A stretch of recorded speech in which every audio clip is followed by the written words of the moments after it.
Bonjour tout le monde. Bienvenue, soyez vraiment les bienvenus. Très heureux d'être avec vous encore ce dimanche après-midi. Je tiens à saluer de la part de tout le monde, tous ceux qui suivront ce message par Internet. Nous avons commencé la semaine dernière une série, un ensemble de messages que j'ai appelé « Devenir des super-héros ». Un titre un petit peu aguicheur, j'avoue, c'est un peu pour attirer le public. Je rigole, mais c'est quelque chose qui est censé nous donner envie. Devenir des super-héros. Et nous avons vu ensemble la semaine dernière ce qui donne, ce qui lance, ce qui nous invite à aller de l'avant. La foi qui a été manifestée dans la vie de certains hommes, de certaines femmes dont nous parle la Bible, leur vie a changé le jour où ils ont commencé à faire confiance à Dieu. Le jour où ils ont commencé à croire, à saisir ce que la Bible dit, à se l'approprier pour eux-mêmes, le jour où cette parole est devenue leur parole, où ce qu'ils lisaient, les promesses qu'ils lisaient sont devenues leurs promesses, le jour où cette parole est devenue vie en eux, leur vie a changé. La Bible nous donne des exemples extraordinaires. Nous avons pris la semaine dernière l'exemple de David. Vous vous souvenez ? De David qui, dans des moments difficiles, comme nous en traversons tous, c'est la vie. D'ailleurs, on le dit, c'est la vie. On traverse tous des hauts et des bas. Et dans les vallées de notre vie, vraiment dans les moments où nous sommes au plus bas, où notre morale est au plus bas, où notre santé est au plus bas peut-être, où nos relations les uns avec les autres, avec notre famille, dans notre travail, que sais-je. Il y a des moments dans notre vie où nous sommes au plus bas. Dans ces moments où il est le plus bas, David, nous avons vu, ne cherche pas la force en lui-même, comme Kung Fu Panda. Vous vous souvenez, Kung Fu Panda il dit, j'ouvre le parchemin et puis ce que je vois, c'est mon reflet. Alors, c'est un petit peu pour rire que je vous ai dit ça, mais sachez que ce sont des choses qu'on trouve énormément. Parcourez Facebook. Si vous avez l'occasion d'aller vous régulièrement sur Facebook, si vous n'y allez pas, c'est pas grave, soyez bénis quand même. Alléluia.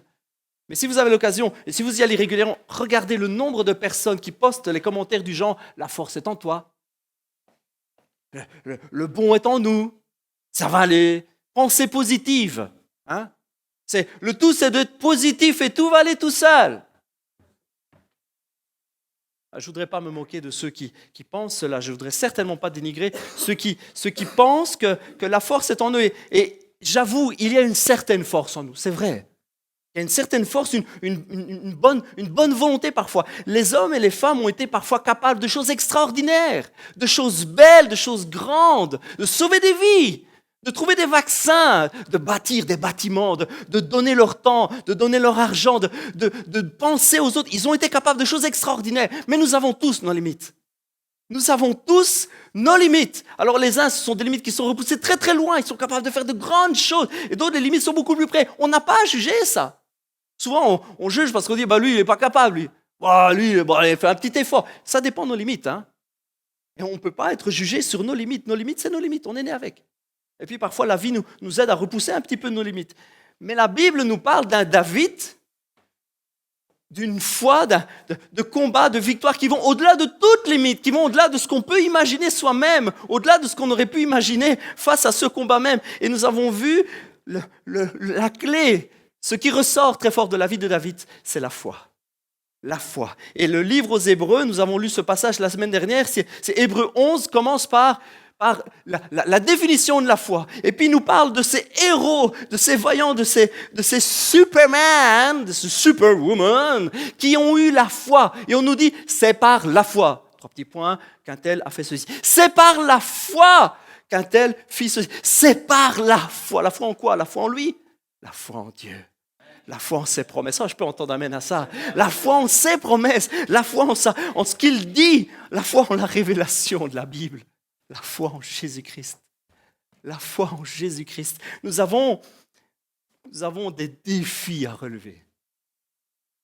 Je ne sais pas si vous sentez votre cœur battre, votre cœur vibrer à la vue du malheur des autres, à la vue du malheur qu'il y a autour de nous, à la vue de la tristesse, à la vue de l'angoisse, à la vue de la maladie. Moi, mon cœur, il brûle.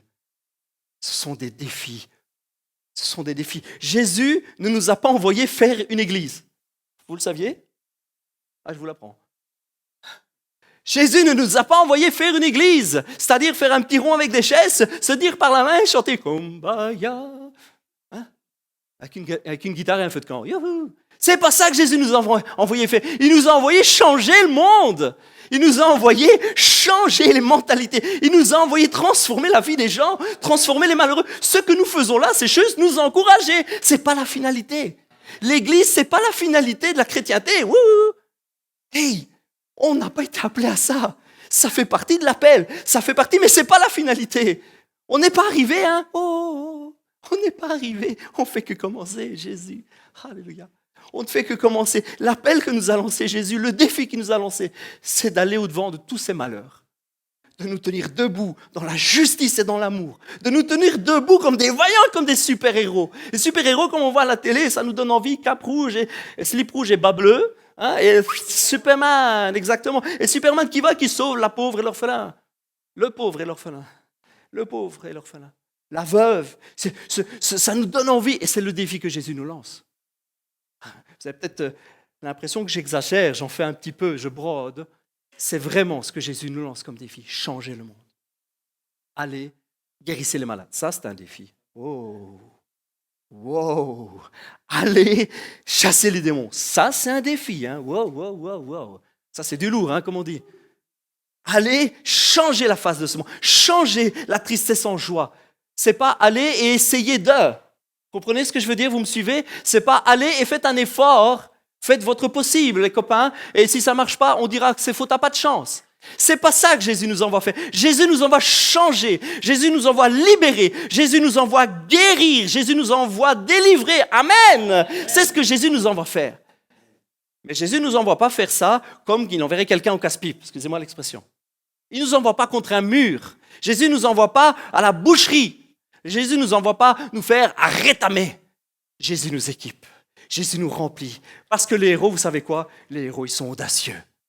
Nous allons voir ensemble aujourd'hui, je suis vraiment, excusez-moi, veuillez vraiment m'excuser. Je n'ai pas eu l'occasion de préparer un PowerPoint. Donc on ne pourra pas aujourd'hui vous afficher les passages. Hein? Mais vraiment, excusez-moi pour cela, mais on fera mieux la semaine prochaine. Je sais que vous m'avez déjà pardonné. Hein? Yes. Merci Seigneur, Jésus. Les héros sont audacieux. Les héros, ils foncent. Les héros, ils croient. Ils y vont. Ils y vont parce qu'ils ont des convictions. Et nous, en tant que héros de la foi, nous sommes appelés à être audacieux.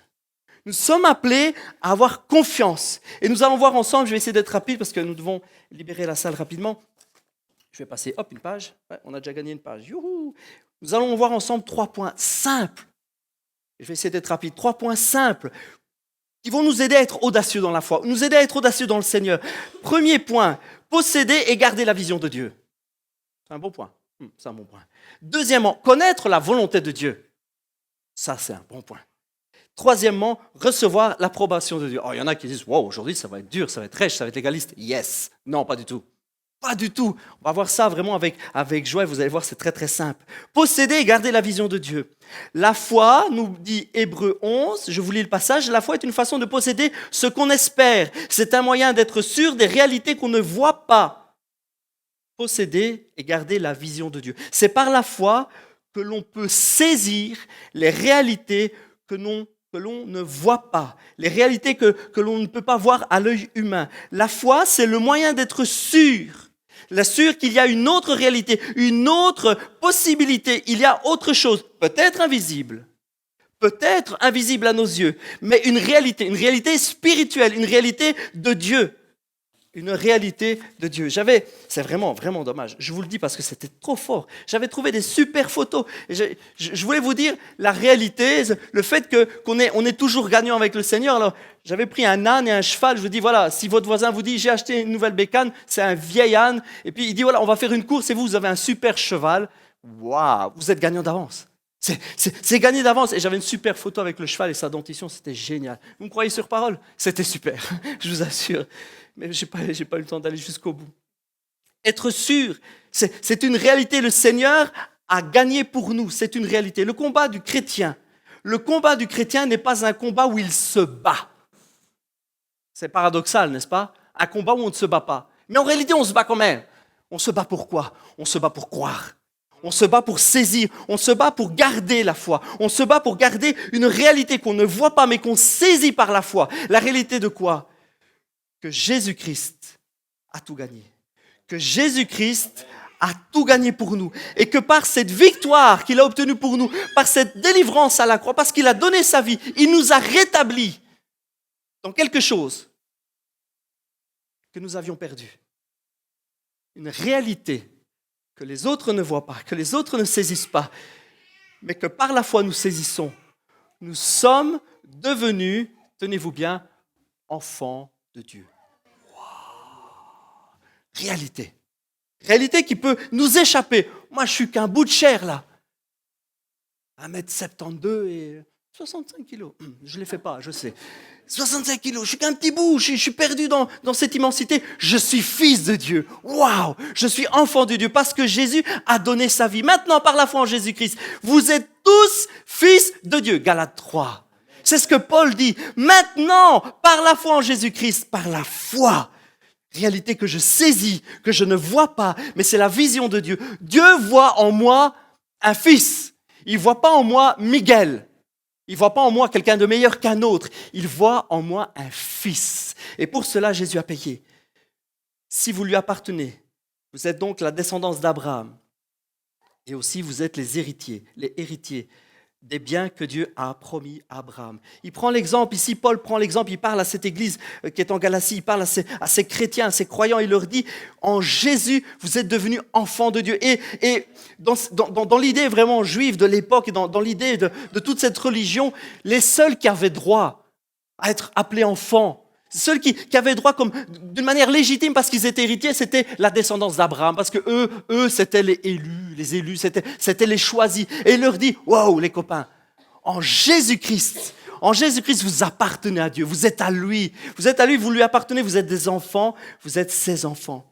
Le terme qui est ici utilisé pour dire que nous sommes maintenant, c'est vraiment un terme fort, c'est maintenant.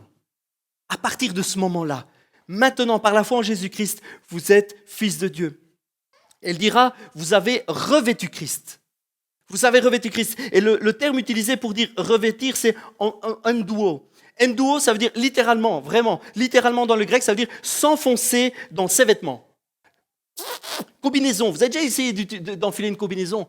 Il vaut mieux qu'elle soit mouillée, je vous le dis. Oh, c'est dur. C'est un truc, il faut vraiment, et quand vous lavez, elle vous colle à la peau, elle vous serre. Vous faites plus qu'un avec. Et tout ce qu'on voit de l'extérieur, c'est la combi. Vous avez disparu. Tout ce qu'on voit, c'est une tête, de bras, de mains et de pieds. Et encore, si vous avez les chaussons, on ne les voit même plus. C'est juste la combi qu'on voit. Ce qu'on voit de l'extérieur, ce que Dieu voit quand il nous regarde, c'est une combi. Et cette combi, c'est Jésus-Christ. Il voit que nous avons revêtu Jésus-Christ. Nous sommes en Jésus-Christ. Jésus-Christ est en nous. Et tout ce qui transparaît, tout ce qui se voit, la réalité que nous pouvons saisir, la vision de Dieu à notre égard, c'est que nous sommes enfants de Dieu. Il ne voit plus un pécheur quand il te regarde. Il ne voit plus quelqu'un qui faute et qui faute encore. C'est pas ça qu'il voit. Il ne voit pas quelqu'un de malheureux, il ne voit pas quelqu'un de perdu, il voit quelqu'un de racheté. Quelqu'un pour qui il a payé, pour qui il a donné, pour qui il a donné tout ce qu'il avait. Il voit un enfant, il voit une fille. Est-ce que tu réalises ça? Si tu veux être audacieux, être un héros de Dieu, il faut que tu réalises comment Dieu te voit. Le monde te voit comme un loser. Ok. Tes parents te voient comme un loser. Ils ne voulaient peut-être même pas de toi. La famille te voit comme un loser ou comme une loser. Tu te vois comme un perdant, comme quelqu'un qui n'est pas allé jusqu'au bout de ses études peut-être. Quelqu'un qui n'a pas un bon job. Quelqu'un qui n'arrive pas à se débrouiller. Quelqu'un qui ceci, quelqu'un qui cela, quelqu'un qui ceci, quelqu'un qui cela. Ça, c'est la vision des autres. C'est la vision de l'extérieur. C'est la vision du monde. C'est la vision de l'ennemi peut-être. Qui vient te dire à ton oreille, tu n'es pas un bon chrétien. Tu te dis chrétien, tu fais encore ci, tu fais encore là, tu tombes encore dans tel et dans tel et dans tel péché. Honte à toi, honte à ta famille, honte à tes animaux, honte à ton chat et à tes poissons rouges. Honte à toi. Et Jésus dit, moi, ce que je vois, c'est une fille ou un fils, un héritier. Ce que je vois, c'est mon propre fils. Ce qu'il voit, c'est Jésus. Il voit que nous avons revêtu Christ. C'est important. C'est extraordinaire. Je voudrais vraiment vous laisser ce premier point simple, mais ce qui va nous donner de l'audace pour saisir par la foi que nous pouvons faire des choses grandes, que nous pouvons relever des défis, que nous pouvons aller au-delà, que nous pouvons sortir de ces murs, comme Gaëtan disait tout à l'heure, nous pouvons aller chercher, nous pouvons aller à la rencontre des défis que le Seigneur nous a lancés, de toutes ces bonnes œuvres, comme nous dit la parole de Dieu, qu'il a préparées d'avance pour que nous les pratiquions. Toutes ces bonnes œuvres, toutes ces bonnes choses, ces défis qu'il a mis devant nous en nous disant, je vais te bénir. Pour pouvoir y aller, il faut savoir qui on est. On n'est plus des pécheurs. S'il y a bien quelque chose que vous retenez de ce point-là, que vous devez retenir et que vous devez laisser le Saint-Esprit imprimer sur votre cœur, Dieu ne vous voit plus comme un pécheur. Dieu ne vous voit plus comme un perdant. Il ne vous voit plus certainement, vraiment et absolument plus comme un perdu. Il vous voit comme un gagnant. Il vous voit comme un fils, comme une fille, comme son propre fils, parce que nous avons revêtu Jésus-Christ. Oui, le Seigneur nous a donné par sa mort et par son sacrifice le pouvoir de devenir enfant de Dieu. Et pourquoi on peut en être si sûr? Pourquoi je peux être aussi affirmatif et dire « Jésus a fait de moi son enfant » Pourquoi je puis en être certain à ce point-là? Vous savez pourquoi? Parce que ça ne dépend absolument pas de moi. Ça ne dépend pas de moi. Je n'ai rien à voir là-dedans. J'ai juste dit oui. Elle m'a dit « Tu veux devenir mon gamin ?» « Oui, je veux, papa. Je veux de toi. » En Jésus-Christ. À tous ceux qui l'ont reçu, qui ont reçu Jésus, qui ont reçu cette parole, à tous ceux qui croient, elle a donné le pouvoir de devenir enfant de Dieu. Ben oui, yes, alléluia. Mais peut-être il faut faire un effort, peut-être il faut rentrer dans une certaine dynamique, il faut peut-être se plier à certaines exigences, lesquelles sont nées ni du sang, ni de la volonté de la chair, ni même de la volonté de l'homme, mais de la volonté de Dieu. De la volonté de Dieu. Waouh! Si on peut aujourd'hui être sûr de nous, si on peut être sûr qu'on est enfant de Dieu, si on peut avoir cette vision de dire « Waouh, je peux commencer à être audacieux, je peux commencer à aller au dehors, je peux commencer à y aller parce que Dieu me voit comme ça, parce que ça ne dépend pas de moi, ça ne dépend pas de mes efforts, ça dépend de sa volonté. » Et vous savez quoi? Il a choisi de le faire. Il a choisi de nous voir comme ça. Il a choisi de nous donner sa grâce. C'est ce qu'on appelle une grâce imméritée. C'est immérité. C'est pas par des mérites, c'est pas par des efforts. Et vous savez quoi, les copains? Ce qui est extraordinaire quand c'est immérité, c'est aussi complètement impossible de le démériter. Je le refais. Si c'est immérité, si je ne le mérite pas, il est impossible que ça devienne quelque chose que je puisse démériter un jour. Vous m'avez compris? Je ne peux pas, moi, par mes actions, je ne peux pas, parce que je fais des fautes, je ne peux plus à un moment rendre cette chose non méritable. Elle est non méritable. Je vois que vous ne me suivez pas. Jesus, je ne peux pas, à un moment, rendre cette grâce imméritable. Elle est imméritable. Je ne peux plus être un moment dire, ah, je ne la mérite plus. Tu ne la mérites pas. Tu ne l'as jamais méritée. Oh, Jésus, on ne la mérite pas. On ne la mérite pas. Et ça ne peut pas être un moment déméritable. C'est l'est. On ne peut pas changer cela. C'est extraordinaire. Recevoir et garder cette vision. Un super-héros sait qui il est. Est-ce que tu sais qui tu es? Oh Jésus. Est-ce que tu sais qui tu es? C'est extraordinaire. Jésus a tout accompli pour ça.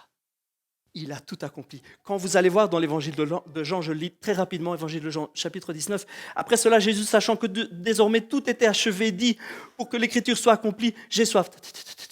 Et on arrive à la fin et dit, tout est accompli. Vous connaissez ce passage. À la croix, Jésus arrive et il dit, tout est accompli. Le terme accomplir à ce moment-là, c'est dans l'ancienne traduction seconde, c'était tout est consommé. Tout est consommé, il n'y a plus rien. C'est le verbe téléo. Téléo, ça veut dire achever, être accompli, avoir accompli. Ça veut dire être payé. Il a payé l'addition. C'est fait. Et dans juste le passage du dessus, après cela, Jésus, sachant que tout était achevé, c'est le même. C'est le même. Il est allé jusqu'à la croix et il sait que c'est fait. Et il arrive, il donne sa vie et il dit, tout est fait. Il le sait, il le dit, c'est payé, c'est fait. C'est simple, c'est par la foi. C'est par la foi. C'est quelque chose que nous devons saisir, la vision de Dieu. Et Paul pousse plus loin. Il essaye de faire comprendre. Il essaye de faire rentrer ça dans nos cœurs. Il essaye, et alors qu'il parle à l'église qui est à Rome, ses paroles retentissent. C'est comme un écho jusqu'à nous. Il dit, j'en ai l'absolue certitude. Ni la mort, ni la vie, ni les anges, ni les dominations, ni le présent, ni l'avenir, ni les puissances, ni ce qui est en haut, ni ce qui est en bas. Tête, épaules, genoux, pieds. Ça m'a fait marrer, j'ai entendu ça hier. Tête, épaules, genoux, pieds. Ni aucune autre créature, rien ne pourra nous arracher de l'amour que Dieu a témoigné en Jésus-Christ, notre Seigneur. Rien. Il en a l'absolue certitude. Est-ce que vous comprenez qu'il met tout dedans? Il met Satan lui-même. Hein? Il dit, ni les dominations, ni les anges, rien. Ni même l'avenir. Lui, il est sûr, c'est fait. Parce que des fois, il y en a qui disent, ouais, mais bon, quand même, il ne faut pas faire de boulettes. Waouh, lui, il a dit l'avenir, les copains. Moi, je le saisis. Je le saisis par la foi. Il a dit, ni mon passé n'a plus d'avenir. Il est effacé, oublié. Même le souvenir de mes bêtises est effacé. C'est quand même extraordinaire. J'ai fait des bêtises, on oublie les bêtises, et puis on oublie qu'on avait fait des bêtises. C'est extraordinaire. C'est mieux que ça, tu peux pas. Et puis il dit, et tu sais quoi, même l'avenir. C'est réglé. Alléluia. C'est réglé. Gardez cette vision. Je suis un enfant de Dieu. Connaître la volonté de Dieu. Connaître la volonté de Dieu. Oui, parce que, ok, on est gonflé à bloc. Waouh, je suis un enfant de Dieu. Waouh, je suis fille du Dieu vivant. Et c'est par sa grâce. Hein. Ok, c'est fait, c'est acquis. Il m'a sauvé. Waouh. Mais je dois faire quoi? C'est quoi sa volonté? Je vais vraiment casser un cliché religieux tout de suite. Hein. Tant qu'à faire. Cassons du religieux. Cassons du cliché. Et quand je dis religieux, ne me méprenez pas, ne dites pas mes paroles comme je ne les dis pas. Je ne vise aucune religion. Je ne veux pas dire une certaine religion. Je parle d'un esprit religieux. Un esprit religieux, c'est quoi? C'est un esprit qui est lié à des règles et des observances. Vous voyez ce que je veux dire? C'est de ça que je parle. Je parle d'un esprit religieux. Je ne vise aucune religion. Vous savez, il y en a tellement. On peut soi-même être convaincu, avoir la Bible, dire moi je crois, je sers le Dieu vivant, être complètement religieux. C'est un esprit, la religion. Ce n'est pas une dénomination, la religion. Vous me suivez? Vous êtes d'accord avec ça? C'est juste un esprit. Et je vais casser un esprit, une idée de l'esprit religieux. Faire la volonté de Dieu, si Gaëtano était les frères, roulement de tambour, c'est obéir à la loi. Faire la volonté de Dieu, c'est l'obéissance aux lois de Moïse. Ah! Cliché religieux. Cliché religieux. Est-ce que vous avez déjà remarqué comment Jésus parle de la loi? Question en dessous. La loi de Moïse, il dit. Ou il dit votre loi. Vous avez déjà remarqué ça? Lisez les évangiles. Vous allez voir, Jésus ne dit pas la loi de mon père. Il ne dit pas la sainte loi de mon père. Il dit la loi de Moïse ou votre loi. Pas la sienne, hein? Vous avez remarqué? C'est la vôtre, les copains. C'est pas la mienne. Waouh! Moi, je lis ça, mais c'est fulgurant, c'est un truc, c'est extraordinaire. Jésus est en train de dire, c'est votre problème, pas le mien. Ça n'a rien à voir. Est-ce que Jésus s'est mal comporté? Est-ce qu'il a fait des bêtises? Certainement pas. Est-ce que Jésus a été, à un moment donné, ne fût-ce qu'un tout petit peu en dehors de la volonté de son Père? Jamais. Au grand jamais. Jamais. Il est parfait. Il était parfait, il est éternel, il a toujours été parfait. Il est venu sur terre, il est venu dans ma condition. Il a connu l'attaque du péché. Il a connu, est-ce que je regarde ou pas cette femme qui n'est pas à moi? Il a connu tout ça. Il a connu, et vous savez quoi? Il n'a jamais flanché sur rien. Il a gardé cette volonté parfaite. Est-ce qu'il a toujours observé parfaitement la loi? Non, je suis désolé de vous dire que non. Ah non? Et d'ailleurs, il s'est fait vachement enguirlander par certains des religieux d'époque. Hein. Pourquoi tu te permets de guérir par rapport à certaines de leurs choses? Et pourquoi tes disciples, là, ils mangent des épis, bazar? Jésus n'était pas là pour observer, pour mettre parfaitement. Il a fait la volonté de son Père. Vous comprenez que cette volonté, la volonté de Dieu ne s'accomplit pas au travers de l'observation de la loi. Je sais que je dis ça, et certains se disent à l'intérieur, alors là, lui, il a abusé l'expresso. Hein. Oh, le pasteur, il s'est pris un de ses coups de porte quand il est arrivé tout à l'heure, pouink, porte était fermée, il n'a pas vu, il courait comme un débile. Et poum, il s'est pris la poignée. Poum, il s'est pris le montant. Non, je vous assure, je ne me suis pas cogné. Je n'ai même pas bu beaucoup d'expresso. Je n'ai pas beaucoup dormi, c'est vrai. On a été à une super conférencière, on a été bénis. Ouhouhou. Mais je vous assure, j'ai toute ma tête. Jésus va dire quelque chose d'extraordinaire. Jésus va dire quelque chose d'extraordinaire. Il va dire, au travers de celui qui va rapporter ces paroles, Jean, vous cherchez, vous étudiez avec soin les Écritures, parce que vous êtes convaincus d'en obtenir la vie éternelle. Vous connaissez ce passage? Évangile de Jean, parole de Jésus. Ce n'est pas un gars illuminé qui a sorti ça, c'est Jésus lui-même. Jésus dit, vous étudiez avec soin les Écritures, c'est-à-dire la loi, les prophètes, etc. Vous étudiez avec soin, vous êtes convaincus d'en obtenir la vie éternelle. Il dit, or, précisément, c'est elle qui témoigne de moi. Mais voilà, vous ne voulez pas venir à moi pour recevoir la vie. Il est en train de dire, vous cherchez les petits détails, vous voulez absolument observer ça, comme si en mettant tout ça en pratique, vous étiez sauvés. Mais si c'était le cas, il n'aurait pas refait la remarque, vous êtes d'accord avec moi? Si c'était le cas, s'il avait dit, il aurait dit, vous faites des super efforts. Continuez les copains, c'est bien, franchement. Bonne tape sur l'épaule, allez-y, je vous encourage, faites encore plus d'efforts, faites-vous mal. Non, il est en train de dire, vous n'avez pas voulu venir à moi pour recevoir la vie. Sous-entendu, la vie n'est pas dans la loi. La vie n'est pas dans toutes ces observances. La vie, elle est en moi. Il veut dire, mais quand même, c'est Dieu qui a donné la loi. C'est Dieu qui a donné toutes ces choses. C'était la première alliance. Il y a Jésus. Excusez-moi de vous dire qu'il y a Jésus qui est venu. Il y a une nouvelle alliance. Et la Bible nous dit que pour qu'il y ait une nouvelle alliance, il faut que l'ancien il soit mort. On ne peut pas faire un testament 2 fois sur le même gars. Ça ne marche pas. S'il y a un nouveau testament, s'il y a une nouvelle alliance, si on a dû écrire un nouveau document, une nouvelle promesse, des nouveaux engagements, c'est parce que les premiers étaient quoi? Obsolètes. Obsolètes, ça veut dire qu'ils étaient menteurs? Non. Ça veut dire qu'ils sont arrivés à leur terme. Vous comprenez la différence? Ça ne veut pas dire que ce n'était pas bien. Ça ne veut pas dire que c'était des mensonges. Je ne suis pas en train de vous dire que la loi, c'est des mensonges. Ce n'est pas ça que je vous dis. Je suis simplement en train de vous dire, oh Jésus, ça ne nous concerne plus. Vous saisissez ça? Ça ne nous concerne plus. Nous sommes dans les alliances et dans les promesses de Jésus-Christ. Nous sommes en lui. Est-ce que pour ça je jette tout le reste de ma Bible? Certainement pas. Est-ce que je suis tenu, est-ce que je suis engagé par l'Esprit de Dieu qui est en moi à mener une vie droite? Absolument. Mais c'est l'Esprit qui pousse mon cœur à me comporter correctement.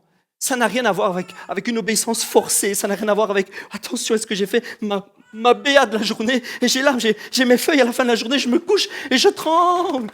Oh, paragraphe 1, est-ce que j'ai bien fait tout le paragraphe 1? Et je mets une demi-heure à voir toutes les bêtises que j'ai fait sur ma journée. Non! Je suis en Jésus-Christ. Je suis en Jésus-Christ. Et quand bien même je réalise, je reviens à mon point numéro 1, la vision de Dieu. Et alors que je peux avoir parfois cette hésitation sur la volonté de Dieu, je reviens à mon point numéro 1, la vision de Dieu. Je dis, qu'est-ce qu'il me disait mon point 1? Je suis fils de Dieu. Cela ne dépend pas de mes efforts, ni de ma chair, ni de mon sang, ni de ma volonté, mais cela vient de la volonté de Dieu. Yes! Ça me pousse pour mon numéro 2. Ça, je vous dis que mon point numéro 2, il arrive. Jesus. Le point numéro 2, la volonté de Dieu. Et comment connaître la volonté de Dieu? En connaissant Jésus-Christ. La Bible nous dit, personne n'a vu le Père. Personne n'a connu le Père si ce n'est le Fils. Tu veux connaître la volonté de Dieu? Tu veux savoir comment te comporter. Tu veux savoir comment vivre ta vie, comment marcher jour après jour. Tu veux savoir quoi faire. Connais le Fils. Sois rempli de sa vie. Sois rempli, revais-le. Saisis-le. Sois rempli de son Saint-Esprit. La Bible nous dit, marchez selon l'Esprit. Marchez selon l'Esprit. Et vous n'accomplirez plus les désirs de la chair. Il ne dit pas, ne marchez pas selon la chair et du coup l'Esprit vous bénira.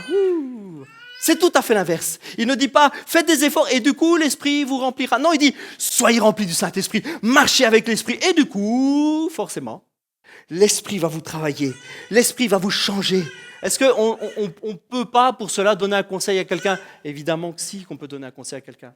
Si vous savez que quelqu'un est vraiment pris par une addiction? Est-ce que par vraiment amour, vous ne pouvez pas lui dire un moment, est-ce que vous avez le droit à un moment d'arriver vers lui et dire avec amour, tu sais, tu te fais du mal. Tu te fais du mal. Il faut savoir que Dieu a d'autres chemins pour toi. Il t'aime. Il t'aime, il voudrait tellement te bénir. Mais sache que ce n'est pas parce que tu obéiras qu'il te bénira. Il veut te bénir vraiment. Mais tu sais que tu te fais du mal là. Tu sais que tu es en train de mettre une distance entre toi et ton Dieu. Mais il t'aime quand même, ça ne change rien. Il ne t'aimera pas plus parce que tu fais l'obéissance. Il ne t'aimera pas plus parce que tu es bien gentil. Il t'aime à 100%. Il a mis les curseurs de son amour à 100%. Est-ce qu'on a le droit de dire ça à quelqu'un avec amour? Évidemment que oui. Est-ce qu'on peut épargner des misères à quelqu'un en allant lui dire, tu sais, on va prier ensemble, Jésus a d'autres chemins pour toi? Bien sûr que oui. Est-ce qu'on doit venir avec une religion bottin et dès qu'on voit que le gamin il a fait une bêtise, poung, sur sa tête, un beau coup de bottin, ça remet les idées en place. Ça, c'est la religion bottin. Est-ce que c'est ça que nous sommes appelés à faire? Prendre une Bible grosse comme ça et taper sur la tête des gens. Poum, plus elle est grosse, mieux ça marche. Prenez des reliures dures. Prenez pas du souple. Le souple, ça ne fait pas assez de coups. Non, ouais, ça fait moins de traces. C'est pour ça que les matraques des gendarmes sont légèrement souples. Hein. Quand ça tape, ça se laisse aller, ça brise moins les os. Hein, c'est connu. Nous sommes appelés à connaître la volonté de Dieu en connaissant Jésus-Christ.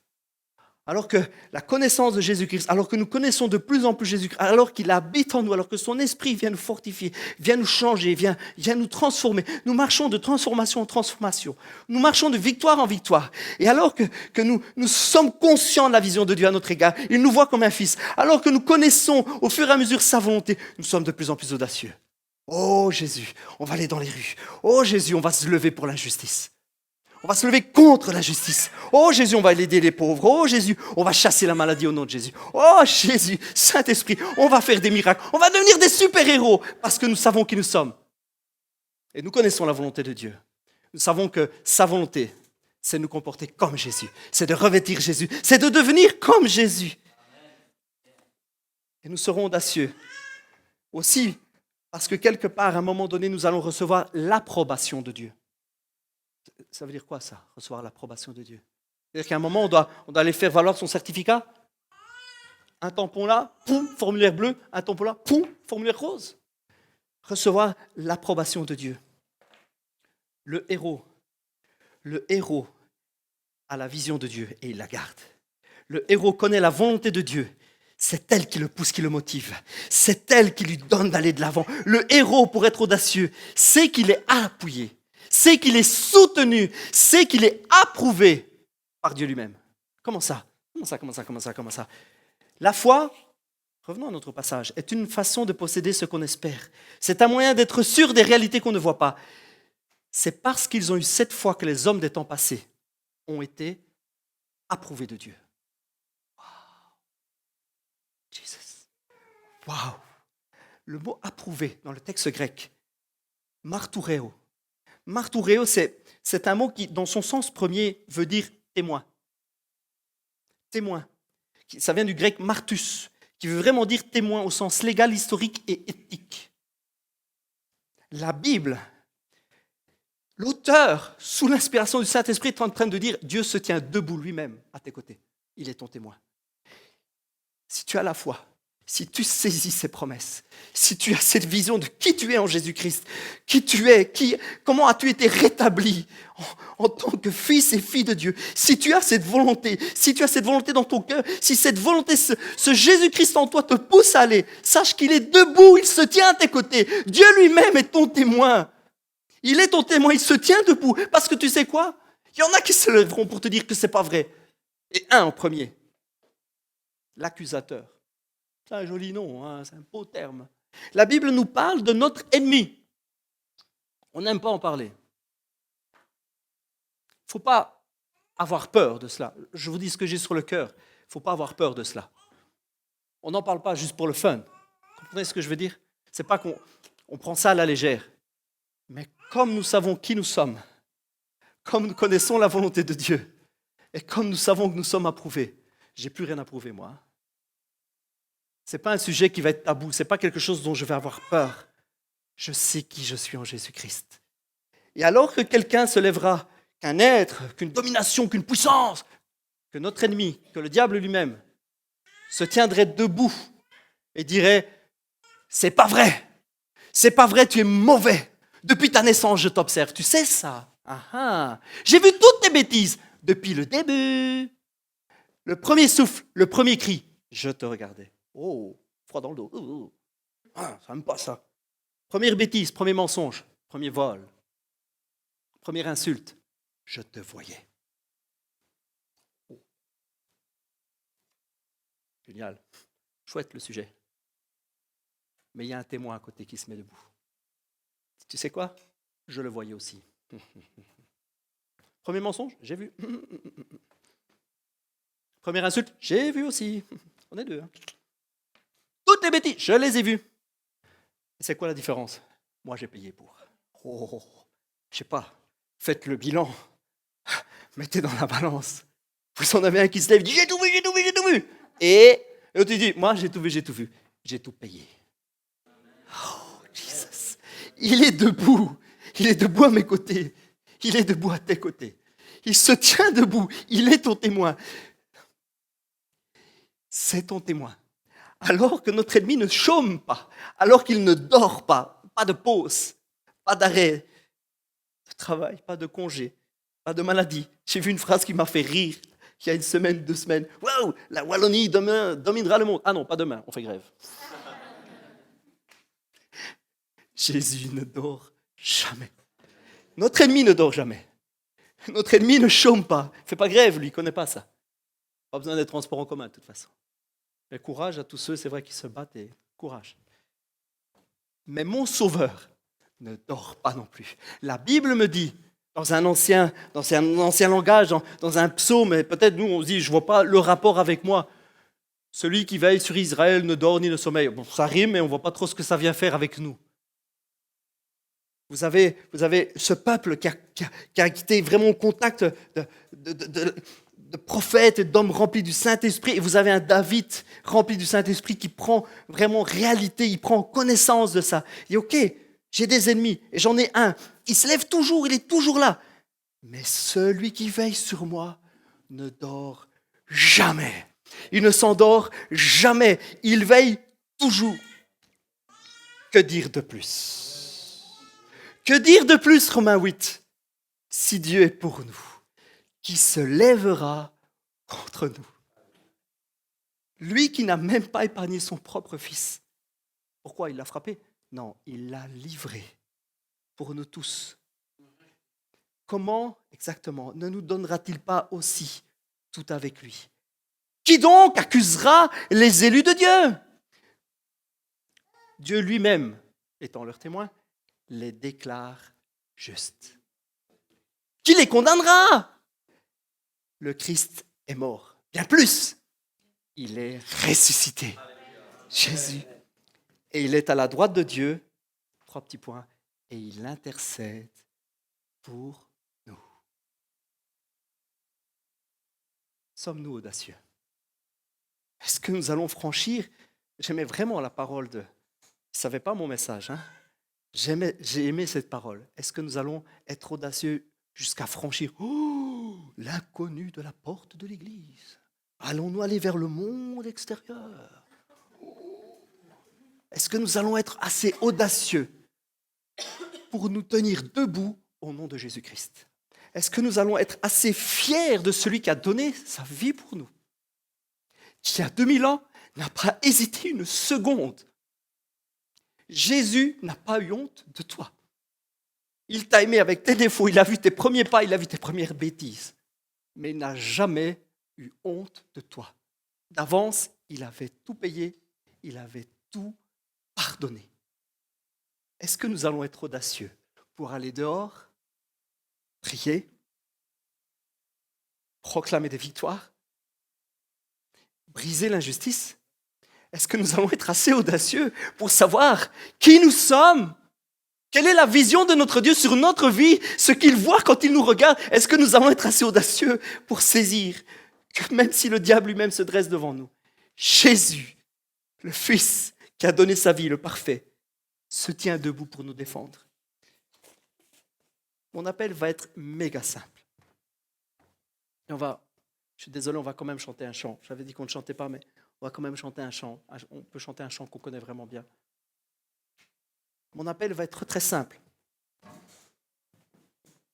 Le but d'un message comme celui-ci, c'est pas de vous enseigner, comprenez? C'est pas vous donner de la théologie. C'est pas, parce que de toute façon, j'en connais pas beaucoup de la théologie, moi. Le but d'un message comme ça, c'est pas essayer de vous bourrer le crâne avec de la connaissance.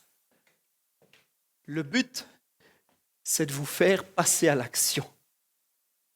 Le but de ce message, ça fait une semaine que je le mange. Le but de ce message, c'est vous donner envie. C'est vous rendre audacieux. Alors mon appel, il est simple. Est-ce que tu veux être audacieux en Jésus-Christ? Alors on va prier ensemble.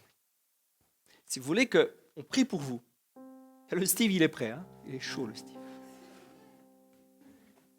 On va prier pour vous, ou n'importe qui d'autre de l'équipe, hein? Que ce soit Diego, Isabelle, Lucas. C'est-à-dire, Seigneur, je veux devenir audacieux. Je veux passer à l'action. Si vous voulez que votre vie change, si vous voulez prendre un tournant dans votre vie, si vous voulez sortir de votre religiosité, si vous voulez sortir de ces murs, si vous voulez changer la face du monde, si vous voulez changer les mentalités, si vous voulez être un super-héros de Dieu, si vous voulez devenir audacieux, on va prier ensemble pour que premièrement, vous réalisiez la vision que Dieu a sur vous. Que ça vous imprègne. Que vous soyez imprégné de cette vision. Vous regardez devant le miroir et vous voyez quelqu'un, des traits, plus ou moins de rides, plus ou moins de cheveux. Et Dieu, il voit quelque chose d'autre. On va prier pour que vous ayez une autre vision. L'idée, ce n'est pas de se sentir fort. L'idée, ce n'est pas de se croire fort. Mais c'est de voir nous-mêmes dans notre propre miroir, dans notre propre reflet. Ne plus nous voir nous, mais de voir Jésus-Christ. Si vous voulez être audacieux, on va prier aussi pour que deuxièmement, vous receviez Jésus-Christ et sa vision. Que vous dites, ça, c'est la volonté. C'est la volonté de mon Père. Ça, c'est la volonté que le Seigneur Jésus, par son esprit, vienne vous changer. Et que vous accomplissiez sa volonté. Non pas comme une obéissance plate et complètement fade, une obéissance rigoureuse et presque militaire. Un cœur transformé. Et troisièmement, si vous voulez être audacieux, nous allons prier pour que vous réalisiez que vous êtes approuvé. Que si votre vie est en Jésus-Christ, si vous lui avez donné votre cœur, s'il est en vous, vous n'avez plus rien à prouver. Et ni même l'enfer, ni même le diable ne peut se tenir debout et être plus fort que vous. Parce que celui qui est au ciel est plus fort que celui qui est ici, que celui qui est en enfer, que toute domination. Celui qui est à la droite de Dieu le Père, Jésus-Christ le Sauveur, est au-dessus de toute autre puissance. Nous allons prier ensemble. Seigneur Jésus. Seigneur Jésus, merci. Merci Seigneur Jésus pour les audacieux que nous allons être et que nous sommes en toi maintenant. Seigneur, merci de faire et d'imprimer ta vision dans tous les cœurs de qui nous sommes en toi. Merci Seigneur par ton esprit maintenant de visiter, de nous remplir de ta volonté. Seigneur, tu as promis, c'est une promesse, Seigneur, que ta volonté allait s'imprimer, non pas sur des livres ou sur même la pierre, elle allait s'imprimer, ta volonté, ce que tu veux allait s'imprimer, allait se graver dans notre cœur. Tu as promis que ton esprit serait en nous. Il ne serait pas autour, il ne serait pas au-dessus, il serait en nous. Et cet esprit serait comme une parole, comme une action vivante, une expression de ta volonté, toi-même habitant en nous. Et que ta volonté, Seigneur, par cette action extraordinaire, par ce miracle, ta volonté n'est plus quelque chose que nous souhaitons, c'est quelque chose qui devient notre propre volonté. nous devenons et nous assimilons ta volonté, elle devient nôtre. Merci Seigneur pour la certitude d'être approuvé de toi par la foi. Seigneur Jésus, vraiment, je te demande par ton esprit maintenant de déposer tout cela sur les cœurs. Tu déposes, Seigneur. Tu chasses. Vraiment, je prends autorité, je me tiens debout. Contre tout esprit de culpabilité, de défaite, de défaitisme, je me tiens debout et je proclame un esprit de liberté, des vies changées, transformées. Seigneur, par ton esprit, vraiment, je te demande maintenant de visiter, Seigneur, de descendre sur les cœurs et de déposer, Seigneur, vraiment une approbation. Tu es mon fils, tu es ma fille. Si tu te donnes à moi, si tu donnes ton cœur, si tu te livres à moi, si vraiment tu veux de moi, je serai ton Père. Tu seras mon fils, ma fille. Je me tiendrai moi-même debout à tes côtés. Alors que nous allons chanter un chant, repassez ces paroles sur votre cœur. Je suis un fils, je suis une fille. Saint-Esprit, viens habiter en moi. Viens, Esprit de Dieu. Par ta volonté, viens en moi, viens imprimer dans mon cœur. Repassez ces paroles.